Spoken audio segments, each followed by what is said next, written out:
To create a cut file in Procreate, we're going to open a new artboard and choose the color we want to work with, which right now we're going to be building a pineapple, so we want it to be yellow, and then we'll choose the brush that we want, which is under the inking brush setting and the brush syrup.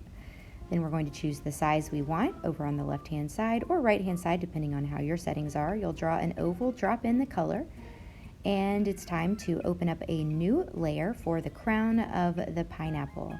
We're going to choose green for this, naturally, and then we are going to just get started drawing. We're not worried about being perfect. We can always fix it later. Just let yourself be free to draw. You'll want to close in this path so that when it's time, we can drop in a green color just like this. And we'll also move layer 2 behind layer 1 so that the pineapple is actually on top of it. Now I want to select my pineapple layer and make sure that it's the right proportion. So I just adjusted that a little bit, and now it's time to open up a new layer where we are going to draw the sunglasses. Choosing black, I'm going to draw a straight line, or my version of a straight line, and then 2 loops to make sunglasses. Remember, it doesn't have to be perfect. We're going to drop in the black. Now let's review how to manipulate a layer. Make sure you're in the correct layer. Right now we want to make sure we're in the sunglass layer. We're going to select that layer, then go to the select arrow, which is at the top left-hand corner, and then you're going to go to the bottom where it says uniform, freeform, distort, and warp. Make sure you are on freeform and not uniform so you can manipulate that box freely. If you don't want to change proportions, uniform is best for that. So let's do that now. We're going to press select, and we're going to make sure that we're on freeform, and I'm going to manipulate this box. On most shapes, you're not going to want to break the proportions, but for this particular shape, it's already so wonky, so it's really okay for us to go ahead and break the proportions. Now we'll take a moment to make nice smooth round corners to try to fix my original one. I could just start over, but what's the fun in that? I'm just going to fill it in, and also remember we can fix any imperfections, bumps, sharp edges in Silhouette Studio later once we trace this. Now we're going to draw the glare with a white, and I made my brush size a little smaller to draw that, so it's white on those corners. And next we're going to work on our lettering. So we're going to choose, actually let's resize this mat. I want my pineapple to be smaller, so I'm going to canvas, crop and resize, and then I'm going to link it to make sure the proportions of the canvas do not change, and I'm going to make it larger so that my pineapple is actually smaller because we have more stuff to fit. Now let's make another layer for our lettering, and we're going to choose a super bright, awesome pink color, and we are going to choose my brush, the lovely lettering brush, to create this cute word, which we're choosing sup. It sounds fresh and trendy, right? Some people won't get it, but that's okay.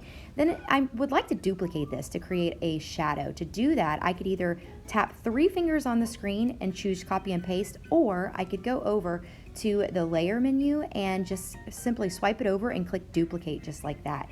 Now I'm going to choose the color I want, which is purple for my shadow, and I'm going to drop it in. The shadow is in the wrong place, so I need to move this layer down and then slightly offset that bottom layer so that it looks like a shadow.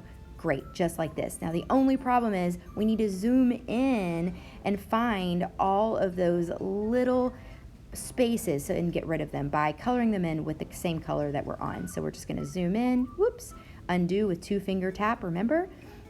Continue to fill them in, 2-finger tap to undo, continue to fill them in, more, just like that, and smooth out this edge over here, and voila, you have your adorable, this one piece right here, make a nice little shadow. You have your adorable cut file. Now your cut file as this would be so cute, but you cannot export it like this to Silhouette Studio at this time. So first we need to make every single thing black and get it away from each other so it doesn't touch. That is so that later we can trace it. So let's choose one layer we're going to work on first and start dropping black in just like this. As we drop that black in, it may be helpful to go ahead and start separating those layers. They don't need to be touching at all.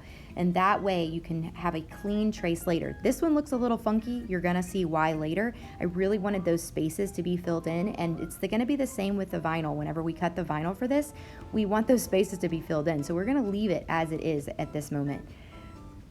Dropping in, and one last one is the crown, and we will drop that select that layer. So I'm just going to each layer, pulling the black into it, boom, just like that. Now you can go over to the wrench and then tap on share. Okay, this is on your top left-hand corner. You're going to share it, and then when you do that, you're going to share it as a JPEG. Choose JPEG. You could choose PNG, but JPEG is fine. And then you can either email it to yourself or save this image to your photos, whatever is easier for you. But whatever you want to do, make sure the end result is a saved copy of that picture on your desktop so that you can upload that to Silhouette Studio. And there you go.